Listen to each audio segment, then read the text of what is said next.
What's good, YouTube? This your man Spill Dog. I just got through watching that. I just watched Earl fight Mikey again, man, and I think Earl and Canelo, them the two faces in boxing right now. Canelo first, then Errol Spence second. I feel like Errol Spence is probably a couple of years away from, if he want to be pound for pound. I don't see him being able to call himself that no time soon because I think he would need to go up to like 154 and 160 and get a belt, because like I say, Canelo is a three-division champion. Mikey was a four-division champion. Adrian Broner, four-division champion.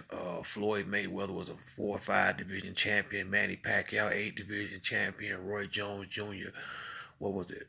Middleweight, super middleweight, light heavyweight, four-division world champion. So, most of the guys, Sugar Shane Mosley was a two-division champion at lightweight and welterweight.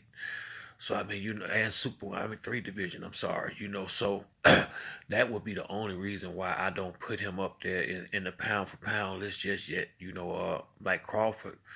Crawford, I don't think he's a better fighter than Spence, but he was the champ at 135. He's the champ at 140. Now he's the champ at 147.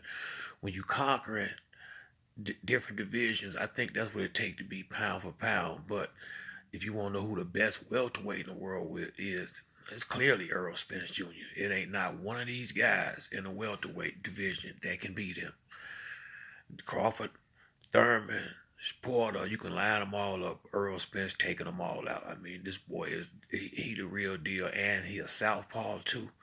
And then I looked at, in the fight with Mikey Garcia now, that man threw 125 punches in the 10th round.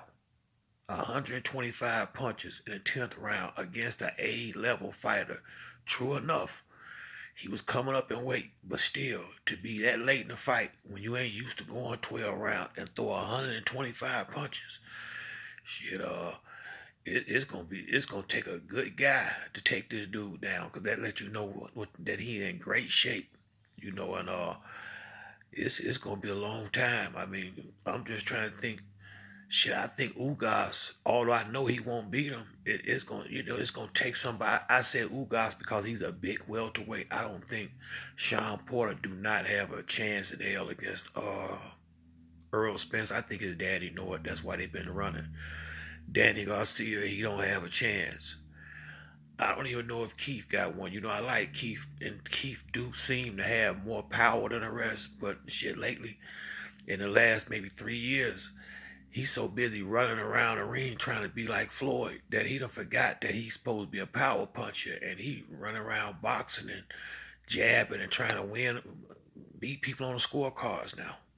I mean, and I like a guy like Spence that's walking guys down trying to take you out of there. But what I look at, the reason why I say it might be hard for Spence when we start talking pound for pound, okay, I say it may take him another 2 years to clean out. Let me see. If he can get the title shots, Sean Porter got a belt, Thurman got a belt, and Pacquiao. Now, they should make these guys fight him or give up the belts, but they might not do it. So it may take, I say he may get one of the belts this year, and he may get another one next year. So I would say at least 2 more years before he move up.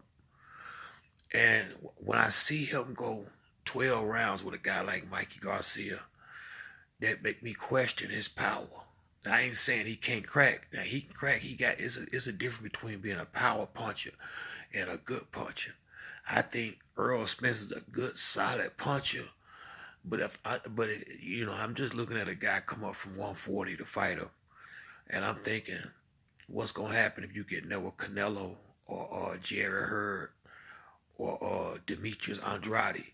I think he can beat some of them. Maybe not Canelo, but I think he could beat the other guys. But it's gonna be a scorecard win because I mean unless another fighter will bring more out of him. But from what I've seen, he's a consistent pressure fighter. But I don't see no one punch knockout power in Spence. I don't, and he my favorite fighter. But I'm thinking it might be a little difficult for him if he move up in weight with guys that's used to getting hit harder and can take more. Like I say, Mikey lasted all 12 rounds, and I'm thinking Spence was trying to get him up out of there.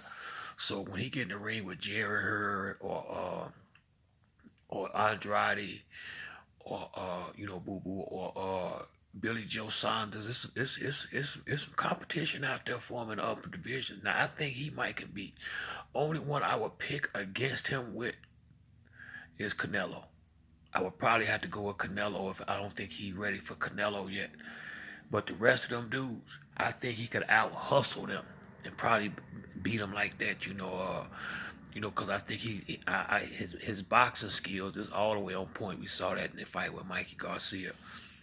But I am a little worried if he was to move up. But glad he ain't doing it on time soon. But if just say for instance, if he was to take a fight with Canelo, his next fight or something like that, I would have a problem with that because after I see Mikey go 12 rounds with you and he took a lot of punches, I'm thinking a bigger guy would be able to take more. And that means that mean he may have to come with a different fight game. See, like he walking guys down, if he go up in weight, guys may start trying to walk him down. I'm not saying that they could or would, but I'm saying he should have knocked Mikey Garcia. I was looking for him to get the knockout in that fight. But don't get me wrong, I'm not trying to throw no shade. That's my top dog. I got two favorite fighters now. Three: Canelo, Errol Spence, and Gervonta Davis. They're my three guys right there.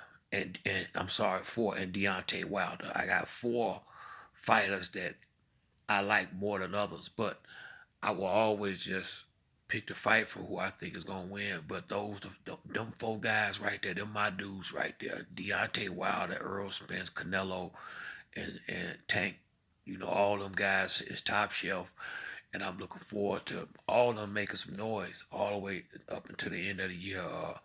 I'm thinking, I hope, I don't, if only reason why I would want Spence to fight Pacquiao so he can get another belt, but it ain't no way, as small as Pacquiao is, he got a chance against Spence. I think he's seen that one.